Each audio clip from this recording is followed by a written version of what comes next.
Welcome to the 3Haunted podcast, where we bring you all things horror, supernatural, folklore, mythology, and all things that go bump in the night.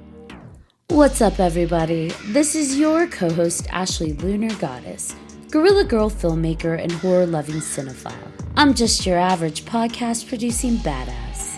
I'm John Thomas. Some would say that I go a little too far with my love of all things horror, paranormal, and meta, but I say, talk nerdy to me, and I'm all yours.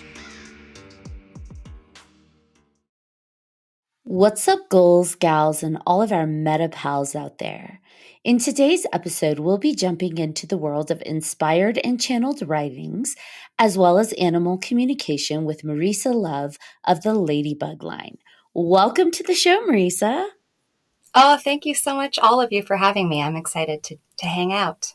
This is very exciting. Just from, I know for John and myself, it's really exciting because we both grew up writing like poetry and stuff like that. So when you connected with me and I went onto your Instagram and watched so many videos, I was just, I was loving it. I'm living for the poetry. Oh, I love that. Amazing.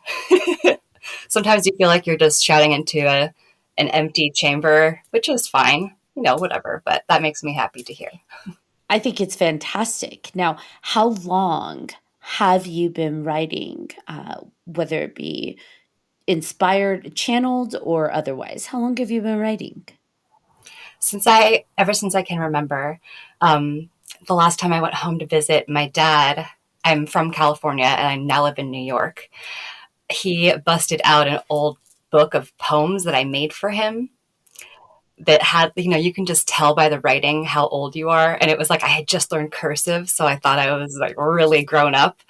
And all these old poems were in there, and I remembered them all as if it was yesterday. I remembered what inspired them. There was one about like a white egret, and I remember writing that in a car ride on the way back from a trip at Elkhorn Slough, where you go like kayaking through and you see all these big birds and it's kind of like a marshland. And it's just so interesting how poetry is just that time capsule that just takes you right back to that feeling and that moment. And I must have been like 8.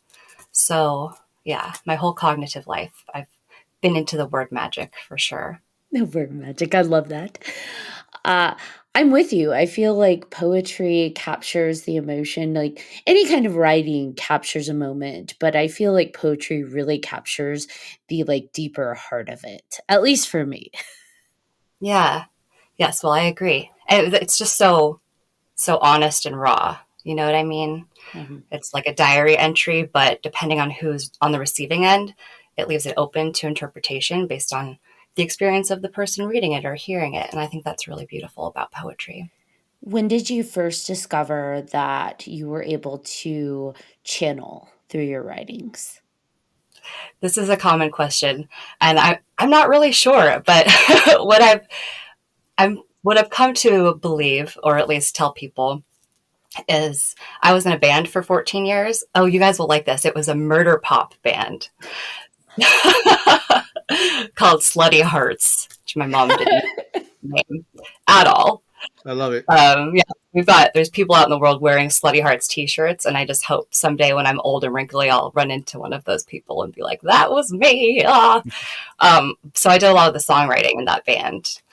And after some years, these songs started coming out of me just in an instant. And it was as if they were stories that wanted to be told that were not mine. And a lot of those didn't make it into the albums. And a lot of them I didn't even share with my bandmates because I was just kind of like, what is actually going on here? And then when the whole COVID thing arrived, we weren't playing out. We weren't practicing very often. And I wasn't working. I was bartending at the time. Shocking, I know. Someone in a band bartending? What? And so I had all this free time, and I started sitting on our front stoop in Portland, Oregon, where I had been living, and just writing every morning. And that, I think, is when I really came to understand the gift that automatic and channeled and inspired writing can be. And I feel like I kind of grew up on those stairs in 2020 and 2021 because the amount of guidance and wisdom and insights about my own self and the world of spirit that arrived through those writings when I wasn't writing for a band, because we had a very like niche thing, and I just had a free for all. I could write whatever came, and I could put my brain off to the side completely and not worry about anyone else's perspective. That is when I really, I think, realized and embraced what was going on. Is that what you, because of COVID, did it help being almost in isolation for a little while, just all the distractions kind of away, so it would just be a better way to channel that way? But did that help kind of bring in new songs?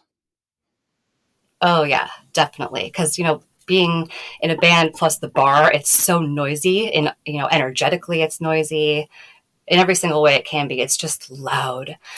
So having that quiet time just with me, I was like a kid in a candy store. I was like, this is what I've needed for so long. And real talk, I was probably never going to take that time for myself, even though I wanted to. And I knew that I needed to in order to develop my abilities that were always just like, hello, we're waiting whenever you're ready, like looking at the clock, and I was like pushing 35. I'm like, yeah, I know, I'll get there. So that whole thing was really quite a gift for me, despite all of the everything that time period was. It's really when I came into my own gifts in a more complete way. Yeah.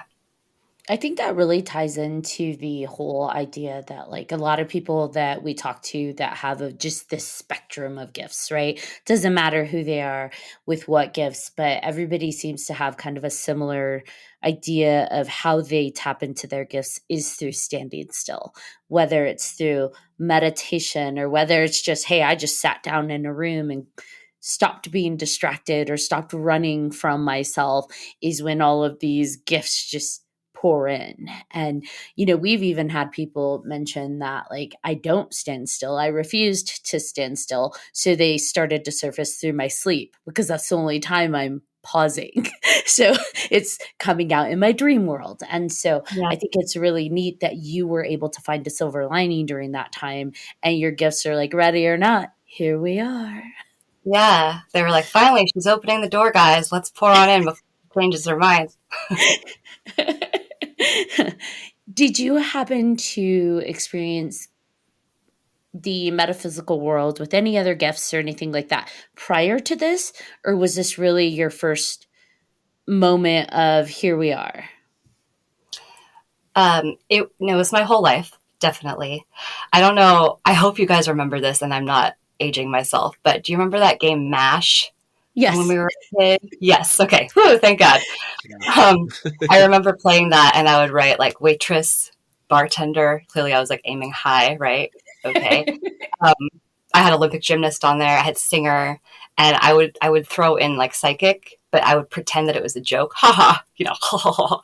That's the one I don't want to end up with. Like you don't want to end up with the shack. You don't want to end up a psychic. But I always knew that was a big part of why I came to Earth and a big part of who I was. And I think it's interesting that I did end up doing all of those things on the MASH list except for Olympic gymnast. And, I feel like that boat has passed. And that's fine. That was past life. Yeah, that was past life. Totally. But it's definitely always been there. And my family, my parents are into metaphysical stuff. They're the typical hippies. My mom is a medium. So it was all there for me already. And they've been super supportive. And I remember in all my band years on the phone with my mom, she would every now and then ask, so have you been developing your psychic gifts at all? And I would always just answer, no, mom, not on purpose. And then we would laugh and laugh. So when everything paused for a while, I know that, I had that built-in support system, and they were really happy for me to have that time to really explore, develop, understand, and really, step into that part of myself that I had fully been putting off for, I would say way too long, but I think divine timing, everything happens when it's meant to. Yeah, absolutely. Yeah, I think it's great that you had that support system because not a lot of people actually do. So Yes, definitely. I'm very lucky there. I feel like I would be the one pain in the ass that's just like, mom's calling to say, "Hey, are you working on your gifts?" And I'd be like, "Nah, mom, I'm still a muggle." Like, it would be just, oh man. I love, like John said, I love that you had that support network. We all, even just amongst the three of us, we've all been raised in different backgrounds. And for me, I did not get raised in that background. So you kind of have to hide your gifts. And so we love hearing when someone is supported and loved and nurtured in that realm. Yeah, I feel like it's a rarity. Like 'cause I listen to a lot of podcasts of other people with their spiritual gifts being awakened and whatnot, and it seems like more often than not, it's like it was hidden or it was shamed, and that's just upsetting. But also, I think speaks to how much they value their own worth to just say, "Well, too bad. I'm doing this. This is who I am." So on one of your videos, I think even when I watched another one this morning, you have what's called the tune-up crew. Can you tell us what the tune-up crew is? Yeah, I wish I knew. No. so, so for a while I was doing, and it still happens, but I feel like with everything, the way that I receive information evolves. So for a while I was getting messages from like my star friends, my galactic teachers, and that was really hard to talk about publicly. I was freaked out, man. But I finally did that last year, and as soon as I started sharing those, I just felt so much better because I knew that I wasn't hiding this part of myself. I was like, God, I'm doing the thing that I hate when people do, but I'm like, I'm not walking the walk I'm talking.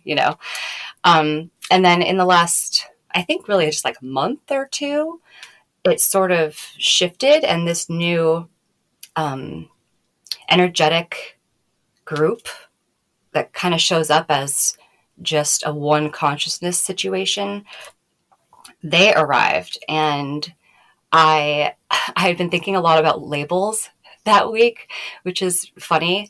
And they arrived, and I immediately was like, "Are you galactic? Are you earthy? Are you elemental? Like, what's going on?" And I couldn't put them in a box, and I was really bothered by this. And they just were tickled. They're like, "Ha ha ha."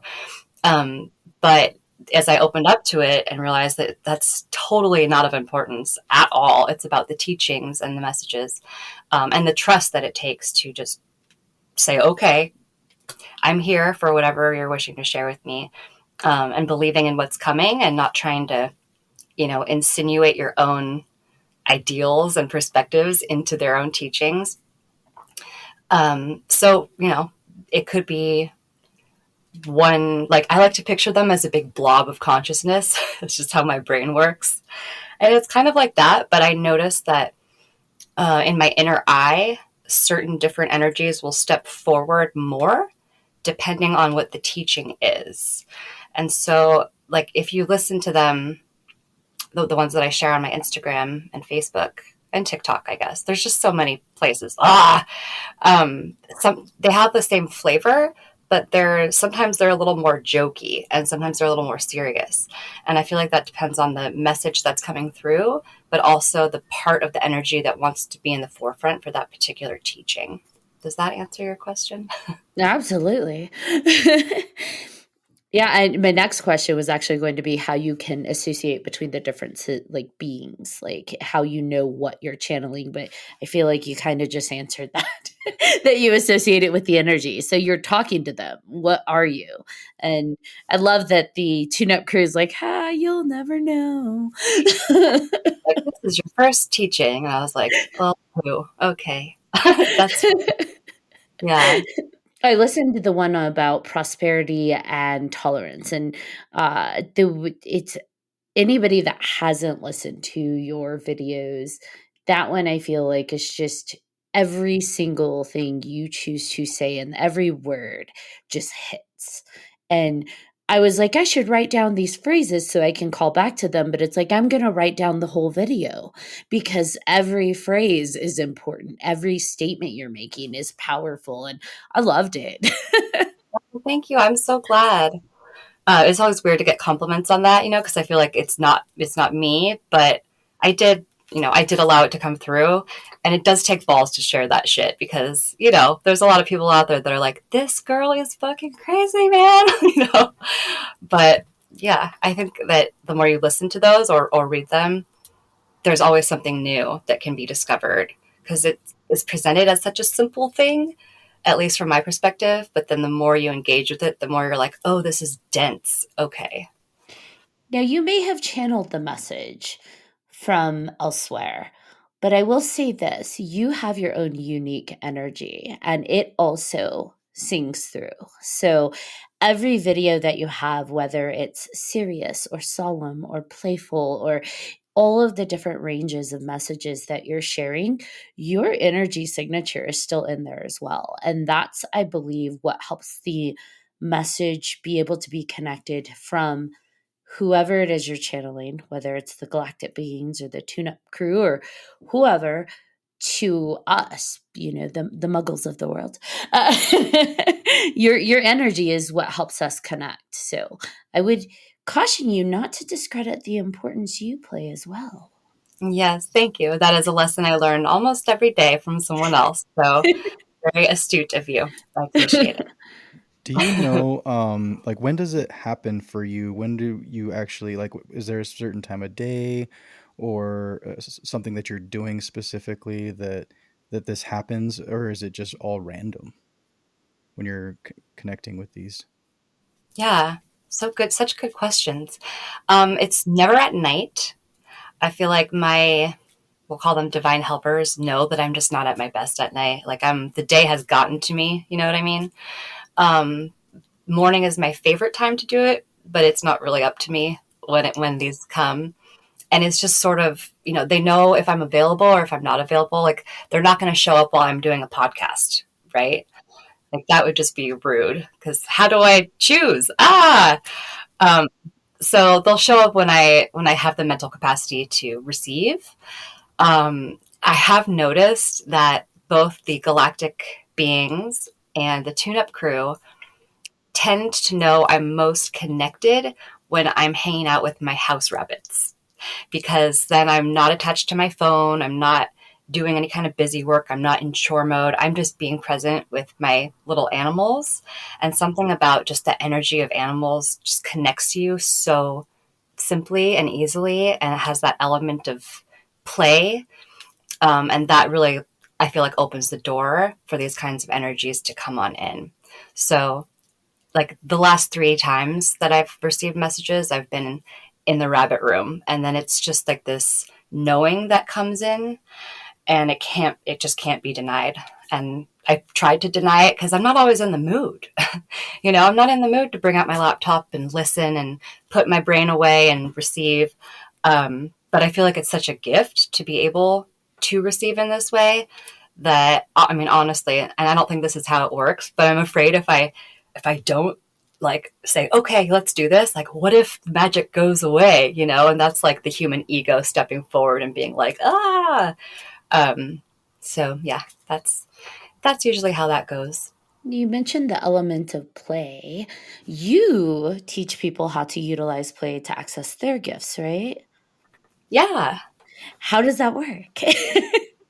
So many different ways. It really depends on the person, right? Because we're all different. We all have different learning styles, and different gifts with different flavors. So I have this one, I call them play shops instead of workshops. And it's called the self visitation box, which is one of my favorite things. And it was also something that just kind of was given to me from my word for my higher self is my prism self. I was creating my website and I was like, I want a cool class that's just for one person to kind of do on their own, and I'll just act as a guide. And it just sort of poured onto the page as I'm literally building my website. And I was like, oh my God, the self-visitation box it's sort of like a foundational course, because I feel like that's really the meat of how you get to the place where you can accelerate the understanding of our own unique gifts, is knowing yourself. So for that, I intuitively create exercises for people to tap into their own way of playing right? Because we all play differently also. Some people playing is going on a mountain bike through the woods. And to me, that sounds terribly frightening. But, whatever works, whatever ignites each unique person's spirit, I find that really opens the door for understanding how they can connect to spirit, how they can connect to their true self, their soul self, how they can start seeing things in a different way. Because the more you open up, not so much open up, but the more you allow yourself the permission to just play rather than worry about being productive and all of that nonsense that is so prevalent in the modern world, the more in frequency you are with the outer and the inner realms that are just waiting, to be heard. May I borrow Prism Self? Yep. Take it and spread it like wildfire. I resonate with that so much because I see us all, like I see that very much so I can visualize that we're all these prisms that take in light and refract and reflect and do all the things. And I love that. I love that as a description for, our beauty of our own light. So Yeah. Oh, good. I love that. Yes, please spread it. Every time someone says higher self, I feel sad, but I'm not going to be the person that's like, actually, like everyone can say what they want, but yes, please help spread. wonderful. That resonates with me. I do have a question about the back to the music a little bit. Do you what instruments do you play, or do you play any instruments? And does the music get affected as well with not just the lyrics? Is it something that you hear from these entities as well? Hmm.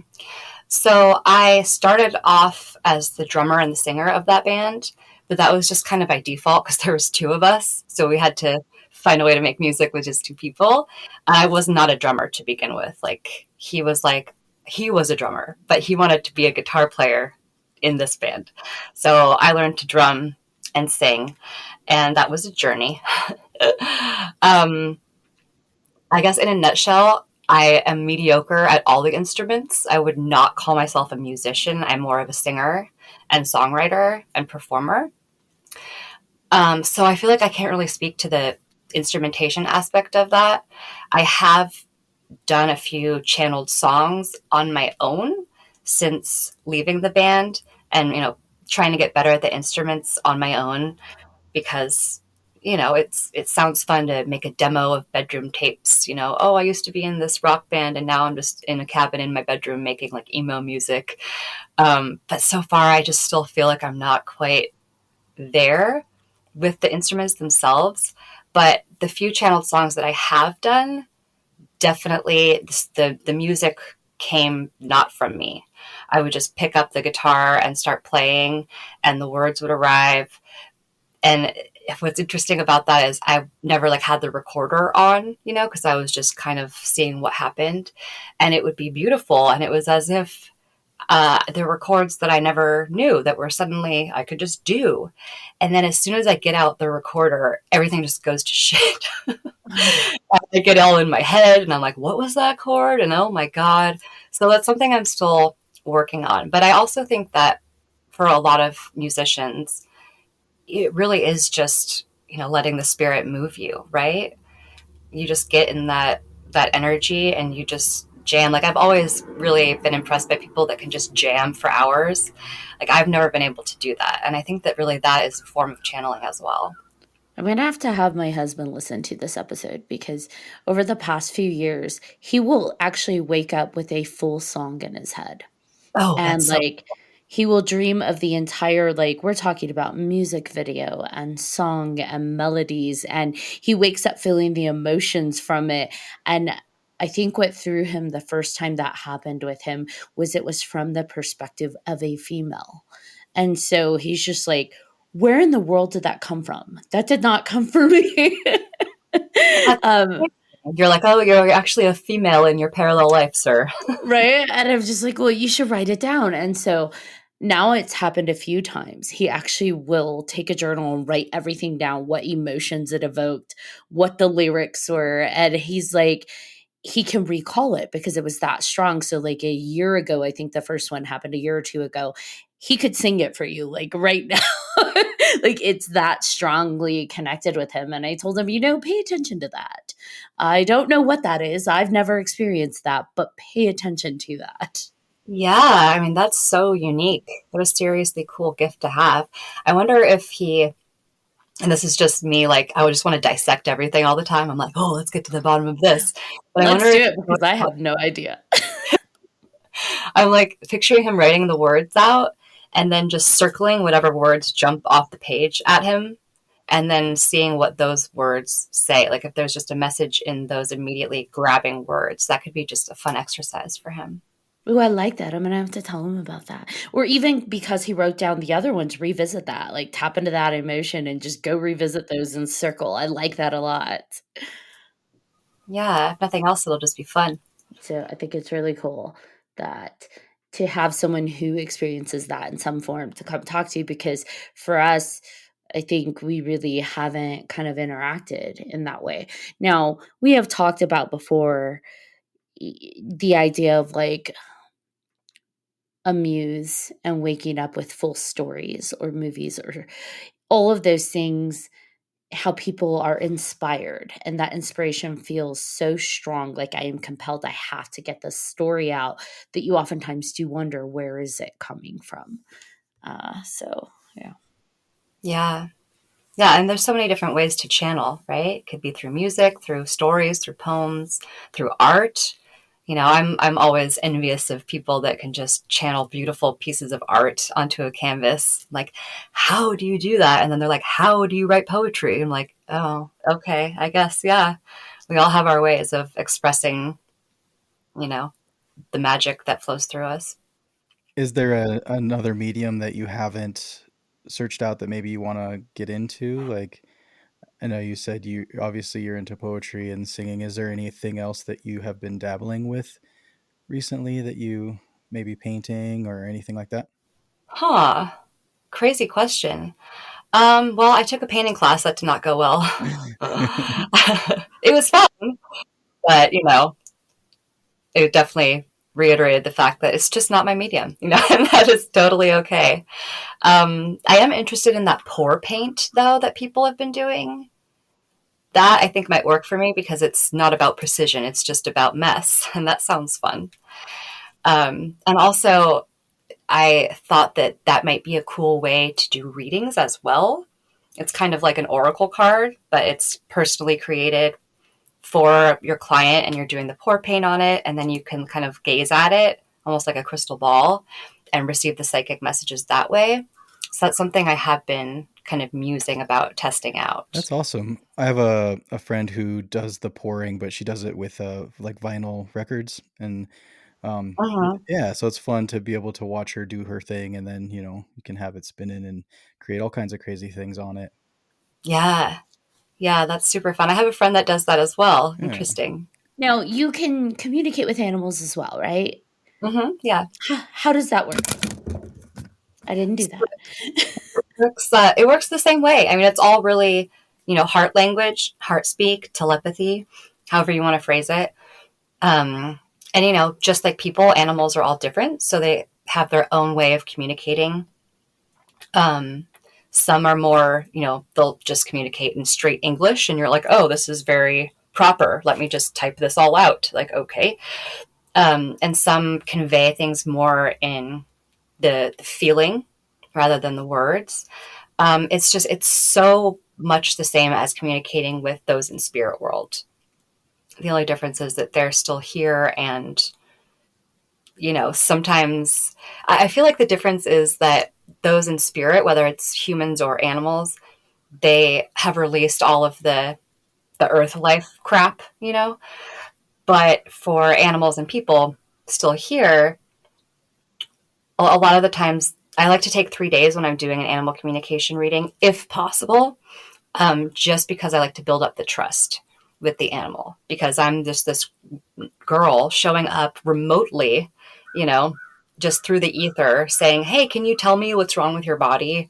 And, why are you doing this? Why are you peeing on the bed? And, whatever the questions are. And it's a sensitive thing and it's a personal thing. Just like you wouldn't go up to a random person and be like, tell me all your deepest secrets immediately. So with the animals, they want to know about me at first a little bit. And so I just show them images of my bunnies and my cats and that I'm an animal person. And I kind of let them understand my own energy. And the more you kind of come at them with love and you just want to help them, you're not there to berate them or anything. It's amazing how they will just open up and give you evidence of awareness of really what's going on in their human friends' lives. Like I had one cat that told me that their human's sister was sick. And I didn't include that in the reading. I omitted that part because the reading was about the animal and not about the human's personal life. And so I was like, it's dicey. I'm just going to leave that out. And a week later, I saw this woman put on Facebook, like, please pray for my sister. She's really sick. And it's just interesting that these animals pick up on so much more than we give them credit for. And they will also, I get a lot of readings where they're asking about ailments for their animals, like, what can I do for them? This isn't working. And the animals never seemed super worried about what's wrong with them, but they always seem to know what will help them, which is a key difference, I think, in humans and animals, where humans know we're like, oh, this sucks and this hurts and I hate it, but we just don't know how to help ourselves. Animals still have that deep connection to nature, to their own bodies knowing, where they somehow know what they need. Can you give an example of that? Yeah. Let me think. Okay. I did a reading a couple weeks ago, and honestly, this guy was a bit difficult. The human was a bit difficult. Mm-hmm. And this is rare, but sometimes the humans, I feel like I'm an alien saying that, the humans, they want to hear certain things. And if they don't hear that, then they're not going to be satisfied, right?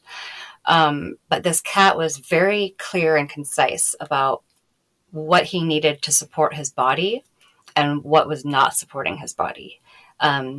He was getting injections for arthritis, I believe, and it clearly was just causing a domino effect of more issues than help.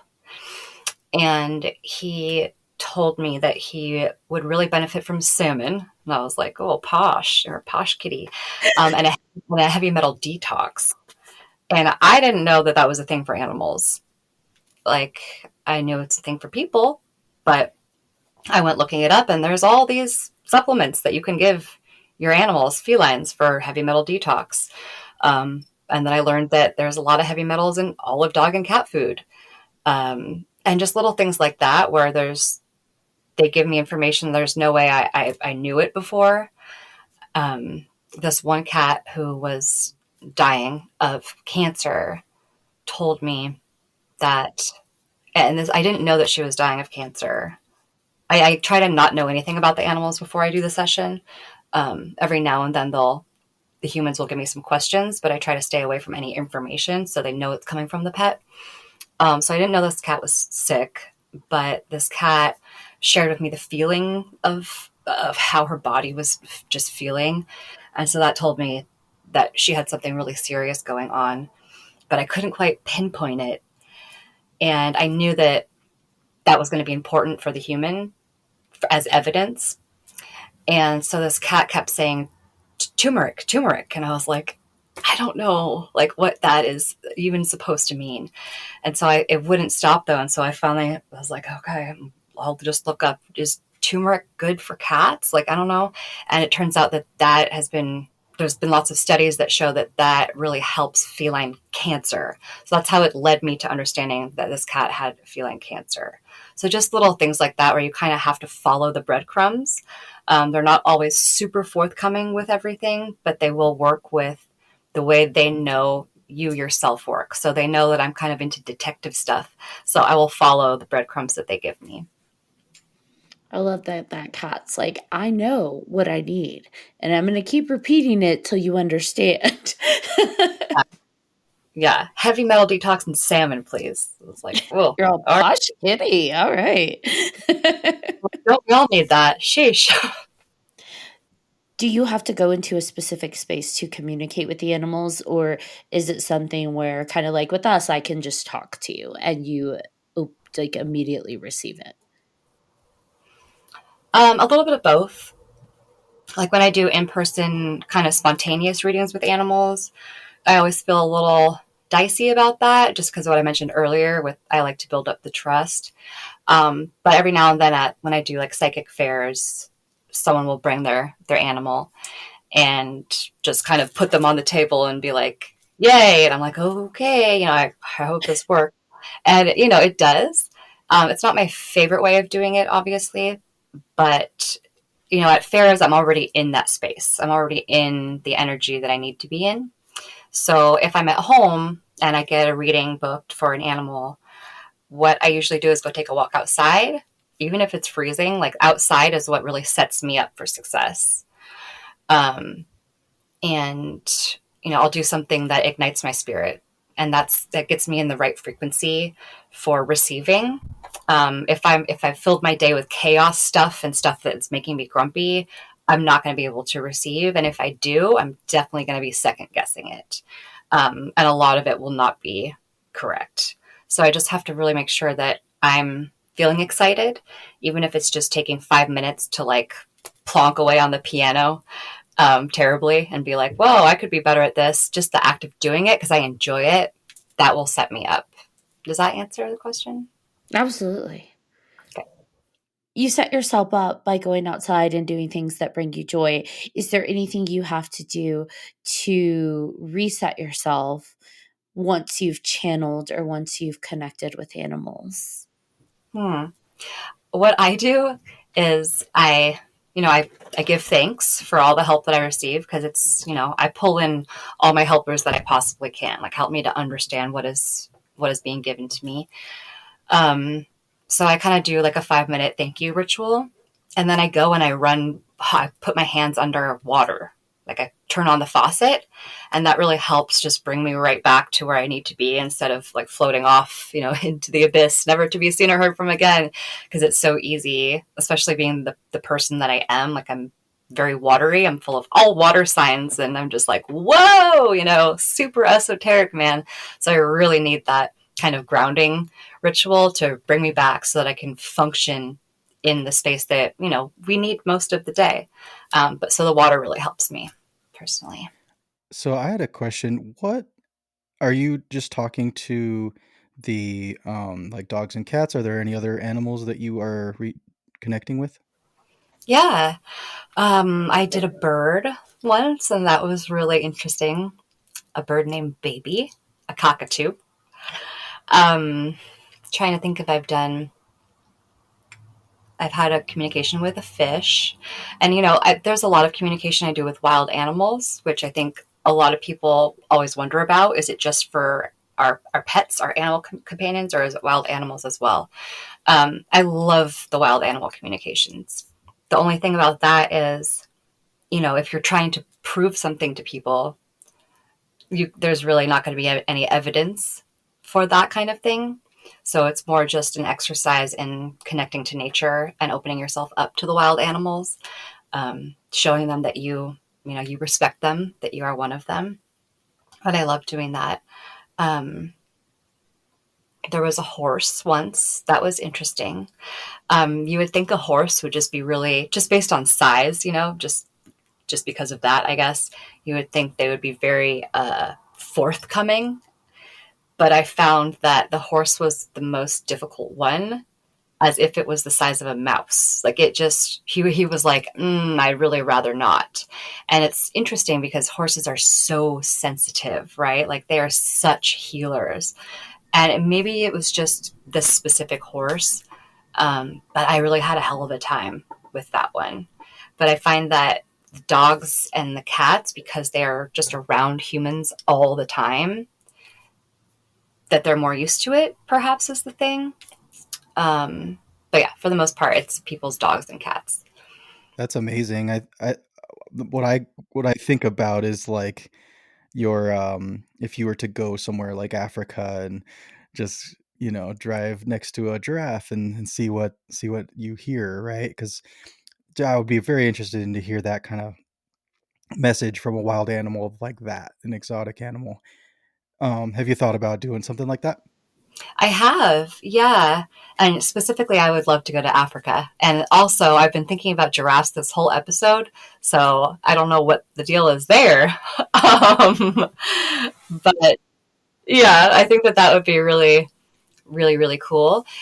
So how I work with the wild animals usually is it's almost like they give me little jewels of wisdom, like little one-liner sentences that pertain to something I need to know in that moment. Um, and then I can kind of open up the dialogue to understand more about how they're doing. But for the most part, what I find is they're just excited that they have the opportunity to share wisdom and, and display that kind of awareness and connection.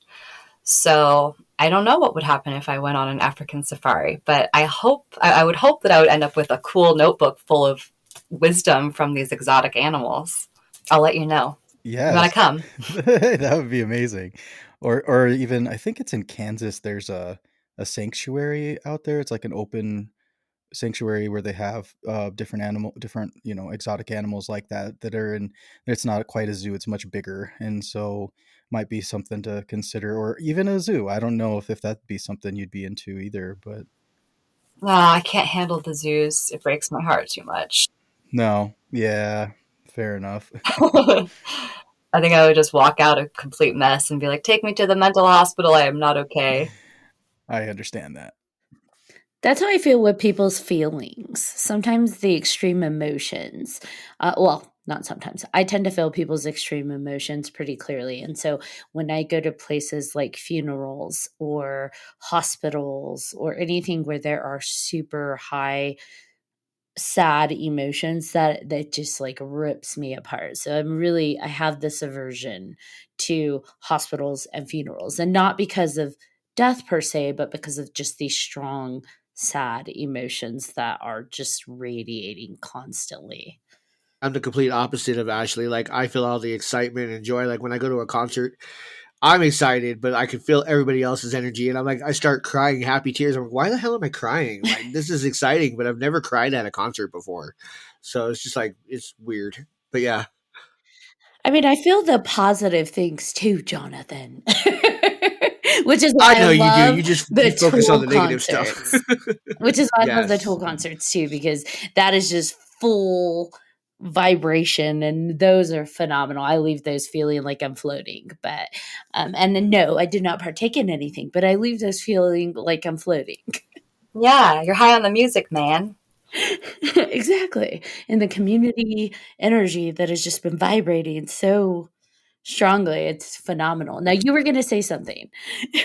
Yes. Oh, God. Sorry. Oh, I was going to say that I have a protection spell. I really don't like the word spell, but there it is. Before I go Mantra? into the grocery store, mantra, sure. Practice. That's what it is. Because the grocery stores really overwhelm me. Because I'm like you, I just can pick up on everyone's feelings, and it's a lot. And I always leave just feeling massively stressed out. And yeah, I'm a people person, so it's not that. It's just that there's so many different lives occurring at once in the grocery store, and no one loves being in the grocery store either. So I wrap myself in a rainbow suit before I walk through the door. Like I picture the whole thing, I zip it up, and I'm completely enclosed.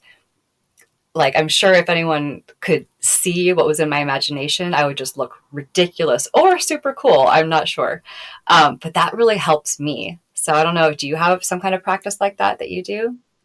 No, kind of, not really. What I tend to do, especially like grocery stores and stuff like that, I tend to put on, because people do tend to be agitated and you can feel that in the grocery store. So I tend to take headphones with me and I will put on music that brings me pure joy so that it kind of filters out those sensations. But you can't do that at a funeral. So that's why I just kind of try to avoid funerals.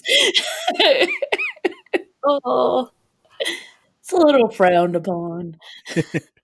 I was just gonna say that too. I put on headphones and go for a walk. And there's a TV show called High Maintenance where there's an episode, season 1, episode 6. I was just thinking about it, referring it to a friend yesterday.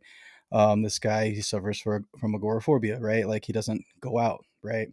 He just stays in, but he finally goes out because, I mean, he's afraid of the world, but he gets up the courage to go out, and he puts on his headphones, and it's like this magical like sequence, right? And that's kind of like, for me, it's like perfect for me because it portrays exactly how I feel when I go out to different places like that, grocery store, or just running errands, right? When you're running errands, you just put the headphones in, and then it's, for me, it's very much the same, where you can just block out all of the feelings, and then you could just kind of focus.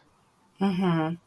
Yeah, it's like a way of kind of deciding what your energy and your mood is going to be just to get through the grocery store experience. You're like, let's put on some Avril. That'll be good. Are we going like Skater Boy Avril? Are we going complicated? Like, which Avril are we going? Like that first album. What was it called? Losing Skin, Yes. right? Yeah, the original Avril. Something like that. Yeah. I feel like music is very much tied to how I get to be where I want to be. So so some of our listeners know I partake in the aerial arts. And so for me, I have this anxiety of being looked at, and the way for me to forget that people are watching me is through music. I put music on, I connect with an apparatus, and I forget anything else exists. And that Oh, yeah, and that can be any aspect of life. It could be at the gym, it could be at the grocery store. It's not at funerals, but if I choose the energy of the music that I want to tap into, kind of like you said, choosing the energy you want to be at, then I can kind of guide myself to where that space is that I want to be. yeah. Yeah. That's so cool that you do aerial arts. I did trapeze for a bit. Yes, which dance or flying? Which one? What do you mean? Clearly, I don't know the answer to that. No, that's okay. So, were you in a studio? Was it swinging? What was the type of trapeze? Like in a studio gym that was for aerial arts and trapeze. Okay. I was never super high though, if that's what you're asking. Did the points go together, or did they stay separate at the top? Together at the top. Okay, dance trapeze. I'm like, we're gonna figure it out. We're gonna get down to it. Dance trapeze is beautiful. That unfortunately, trapeze has never been my strongest suit because me on my tippy toes is hilarious. I look like a giraffe. I like teeter totter and do things. So, but any aerial arts, when people talk about I tried it or I want to try it, I'm like, do it. It's so good for the heart if you like to move your body. So, yay. Yeah. Yeah, definitely. We moved to this cabin a little bit in the woods and a little bit in the country, a little bit mountains. And that's one thing I want to do is set up a silk in the woods behind our house. You and we can video chat and we'll just have jam sessions of circus arts. Yeah, you'll pick the music one day, I'll pick the music and the next day. Although Ooh, I don't like that. Tool stresses me out. My husband loves Tool though.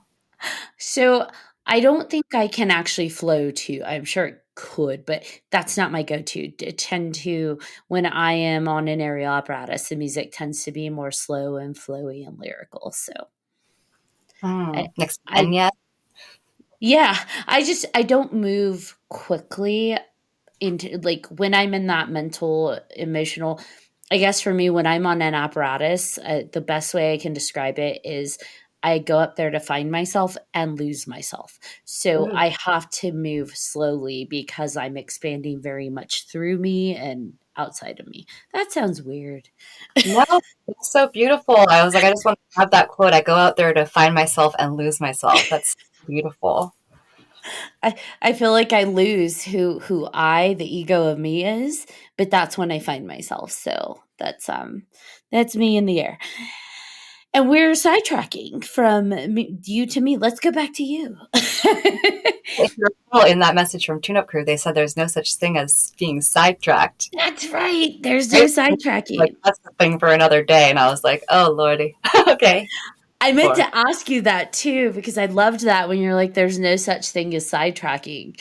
And that's a lesson for another day. I'm like, wait. Hold on. What's that lesson? I need to know. Yeah, they said that they would talk about perfection and getting sidetracked at another point. Yeah, I do love that you said perfection is in the journey, or I'm sorry, perfection is in the intention. and not the journey. I like that so much. Yeah, that was a good snippet. I think it was perfection is in the intention of of the action or something like that. I'll have to go back and look. I guess you guys will just have to go listen to the video to find I'll go- out. Now, where does the name Ladybug Line come from? Oh man, no one ever asks me that. And it's funny to me because it's so strange, right? How can I make this short? So, we all follow the scent of our soul, the song of our heart, the breadcrumbs, the spirit map, whatever you want to call it.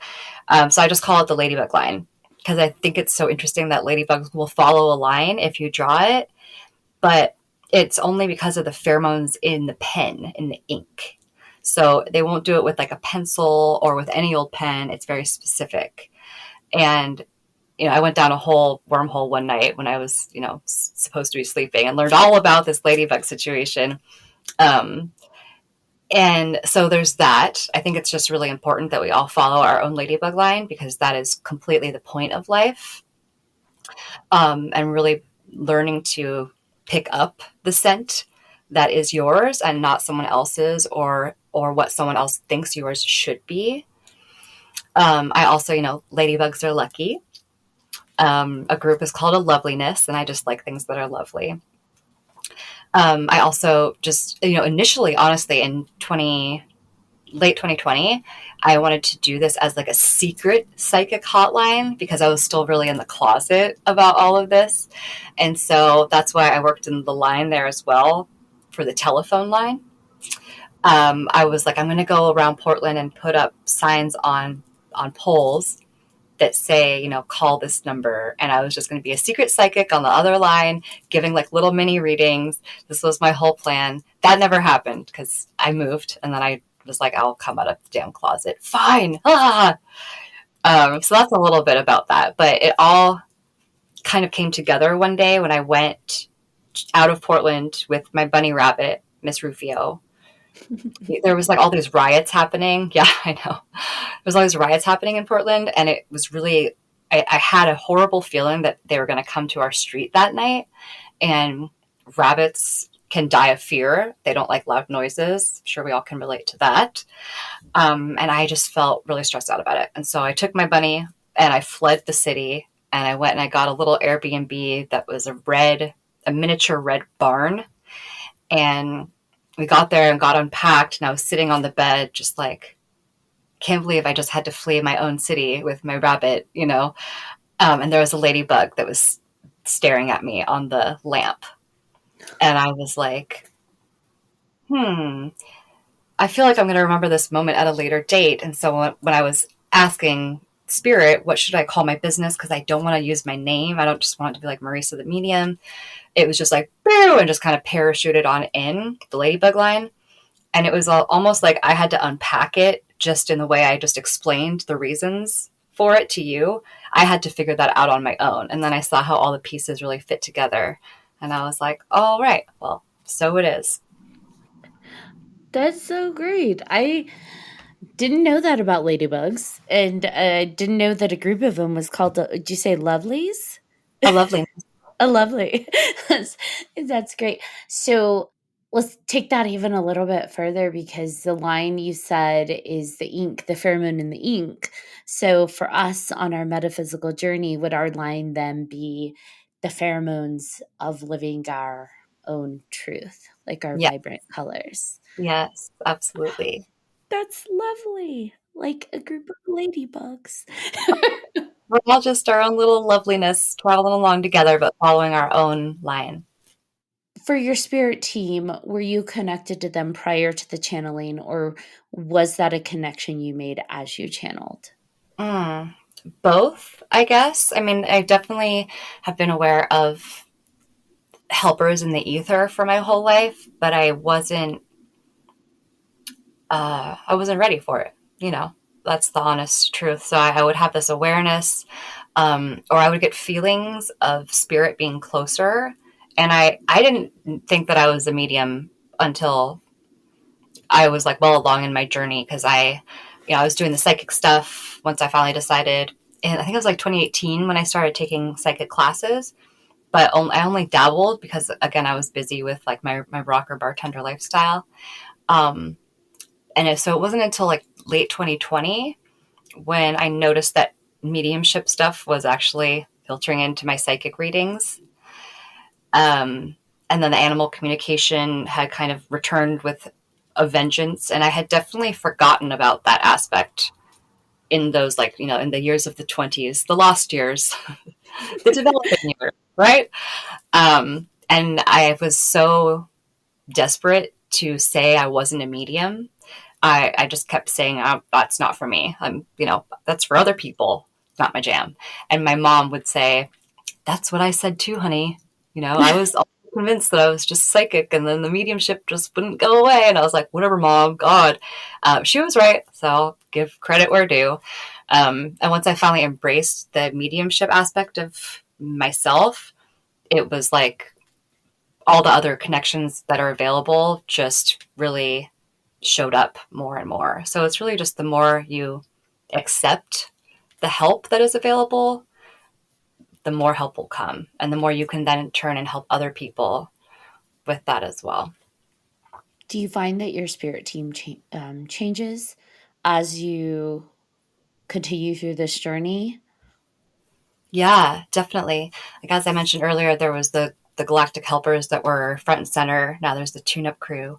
And everyone's always really interested in our spirit guides, right? And I do messages from your guides readings, and those are really playful readings. Those are really fun because your guides can show up in any way at all. Like a rock could show up. And that's always a lesson for me to not care about judgment. Like, okay, you have a rock, and this is the message from the rock. And the way that it unfolds is beautiful. And there's always a reason why a guide is showing up as, we'll say, a rock, or showing up as a giraffe.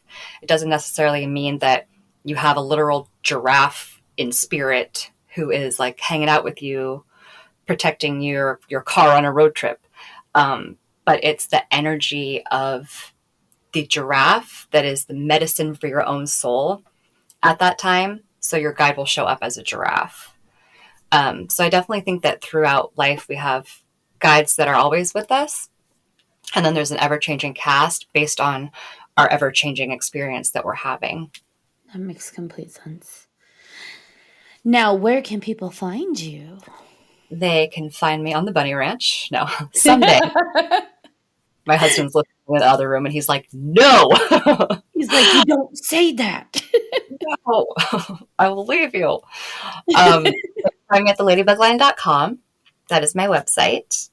I am super active on Instagram at the Ladybug Line, but there's an underscore in between each word because the other one was taken. I was like, who is that coming for you? What's going on? I'm on Facebook at the Ladybug Line as well, and TikTok. Or, you can always just play super detective and come find me in the physical, and that could be really fun. That sounds a little creepy. Don't invite stalkers in. Hey, girl, I was in a murder pop band, okay? This is true. The Slutty Hearts. I'm going to find a t-shirt and send it to you. Like, wear it and take a picture and send that to you. Like, look, I'm a Slutty Heart now, too. Please do. I know if I had a box of our merch, I would totally send you a shirt right now. But we lost it in our move, and that's a bummer. So now, the most important question I have for you is, how many bunnies do you have now? I have 2. Just 2. Do you still have Mrs. Rufio? I do have Miss Rufio, and I have Simon Kennedy. And Simon Kennedy is very vocal. He shares a lot with me. I do a lot of channeled writing through him as a vessel. So he acts as the medium in that case. But then he also shares a lot of his own insights and wisdom. He has made me aware of 2 other lives we have shared together. I've never told anyone this in public. Well, here we go. And then Miss Rufio is really, she's like a little independent punk. But she's not really Sherry, or maybe I'm just not hearing her. It's possible. But she was actually the one that really super activated my animal communication in 2020. when I was noticing I was hearing stuff from wild animals, but I hadn't really even thought about the pet scenario. And this is a good validation moment of how pets can give you that evidence. It was right after I got her, and I have two cats too, and I was worried that she was a lonely bunny. And are you afraid of the cats? Are you safe with the cats? Are you okay being the only rabbit? Do you have enough toys? Do you have enough hay? And I was like circling her in the living room, just asking her if she had enough of this and do you have enough of that, and just being a total fretful helicopter mom. And I wasn't expecting like an actual answer. And then I heard, and usually when I hear, it's like it's the inner hearing, it's more of a feeling, or I see the words. But this was like very clairaudient. It was just very like someone was next to me, and she spoke in Spanish. I don't speak Spanish. I can count to like 10, maybe 20. I can say hi, like it's minimal. And she said, bastas todos. And I was like, what was that? And I heard it again, and I was just stunned. And so I looked up, and it means all is enough. And that was a moment for me. And then, then I cried a bunch because it was just so profound. And I was like, holy mackerel. So she was actually really instrumental in bringing my awareness back to the fact that our pets understand so much more than we're giving them credit for. And apparently she's, fluent in Spanish. That's She the only speaks in Spanish. I was like, can we not do that? Because I'm going to have to go look everything up, That's very cute. But it was like she knew that I was going to talk myself out of it if she gave me an answer in any other way than in Spanish or, French or whatever. So the animals, they know that validation is needed a lot of the time. So they'll find a way to get that in there. That's amazing. I love that your bunny speaks Spanish. Yeah. Bastas todos, everyone. All is enough. It's all enough. Now, did anyone have any final questions or thoughts before we wrap this amazing episode up? I just wanted to say thank you, and I'm excited to hear more because I'm sure you have so many other stories about just all of your encounters with the people that you're doing readings for, not just the animals, but themselves and all the poetry and everything. Like I think that would be fun. Yeah, thank you. Yeah, I'm always down. Can I ask you guys a question? Absolutely. Oh, cool. Yeah. I want to ask if each of you could come back as any animal next life, what would it be? Well, I was told I had a reading once where I was told that I was in the prehistoric era. I was like a big giant sea turtle. Oh, what fun. Oh, that would be epic. You lived so long. So that'd be cool. What about you, John? I don't know. For some reason, goat keeps coming to mind, but I don't know. I don't know I think why, that but yeah, goats are so a goat, happy. I guess. They're just loving life. Yeah. Yes. They're playing and having a good old time. Yeah. And they're very Yeah. mischievous. Oh, Yeah. And they're super climbers. I know a lot about goats now because my husband and I are about to adopt a couple come warmer days. So yeah. Goats are on nice. my mind. So maybe you're just psychically picking that up for That's me. cool. There you go. Could be.